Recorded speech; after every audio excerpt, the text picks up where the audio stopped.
అన్నదాన్నంతా దాంట్లో ఈ రెండో మొక్క కట్ చేసేస్తారు. మేమందరం కూర్చున్నాం డెసిషన్ తీసుకుందామని అన్న వరకు పెట్టేసి ఆ మొక్కని ఇక్కడ వినిపిస్తారు. ఏమయ్యా ఇట్లా చెప్పారు చూస్తే అయిపోయింది, ఆయన కమిట్ అయిపోయాడు అని. అప్పుడు ఈ వచ్చిన వాళ్ళు అంటే వాడు కమిట్ అయిపోయాడు మనల్ని నిరికెత్తున్నాడని వీళ్ళు చెప్పాలి ఒక పాయింట్. ఇది తీసుకెళ్ళి రెండో వాళ్ళ దగ్గర పెడతారు. ఇది ఒక స్ట్రాటజీ. మీరు కాస్త ఈ కేరళ మలయాళం సినిమాలు ఉంటుంటాయి, తమిళ సినిమాలు మలయాళం సినిమాలు ఏది దాంట్లో ఓ యాక్షన్ తక్కువ ఉంటుంది, ఫిక్సింగ్ ఎక్కువ ఉంటుంది, బయట పెట్టడం. ఆ సినిమా బిట్లు చూస్తే ఇది అర్థమవుతుంది మీకు.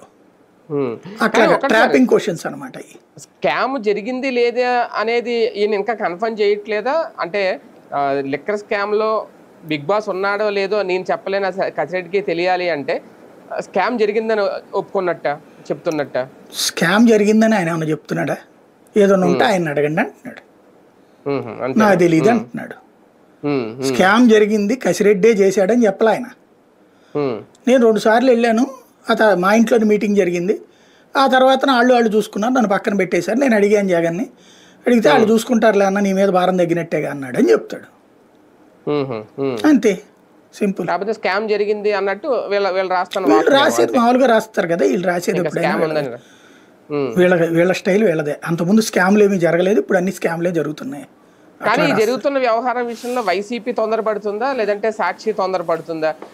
చంద్రబాబు నాయుడు